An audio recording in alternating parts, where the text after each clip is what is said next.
Good evening everyone. শতাব্দীর কিচেনে আপনাদের সবাইকে স্বাগত জানাই। আজকের রেসিপি বিহারি স্টাইল আলুর চোখা, যা গরম ভাত, রুটি কিংবা পরোটার সাথে অসাধারণ লাগে। আর গরম ভাতে কেমন লাগতে পারে তা বাঙালিদের বোঝানোর কোনো দরকারই পড়বে না, কারণ সবাই জানে। তাহলে চলুন শুরু করা যাক আজকের এই সহজ এবং সুস্বাদু রেসিপি। আলুর চোখা বানানোর জন্য আমি এখানে 3 পিস আলু সেদ্ধ করে নিয়েছি।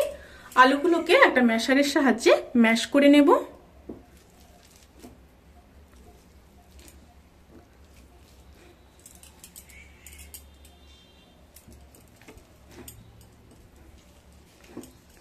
খুব ভালো মতো আলুটাকে ম্যাশ করে নিতে হবে।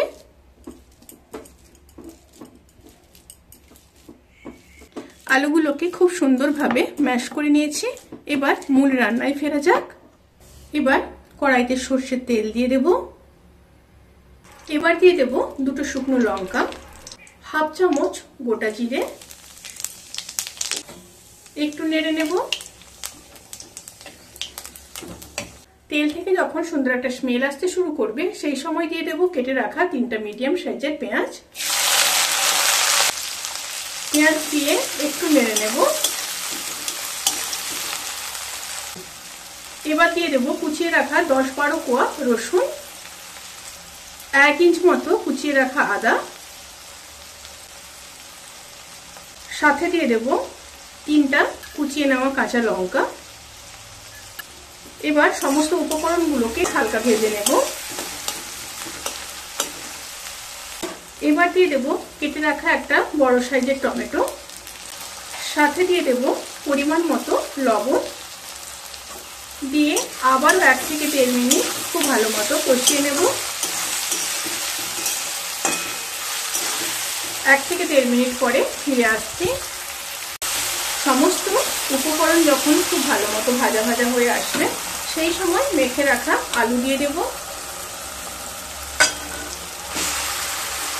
আলু দিয়ে মশলার সাথে খুব ভালোভাবে মিশিয়ে নেব।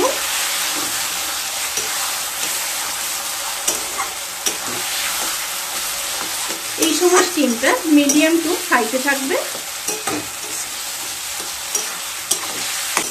এইভাবে খুব ভালো করে মিশিয়ে নিতে হবে। এইভাবে কিন্তু 1 থেকে 1.5 মিনিট রান্না করে নিতে হবে। 1 থেকে 1.5 মিনিট পর ফিরে আসছি।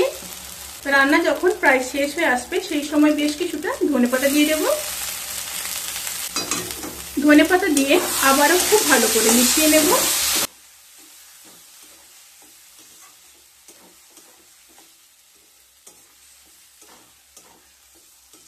বিহারি স্টাইল আলুর চোখা কিন্তু সার্ভ করার জন্য একদম রেডি।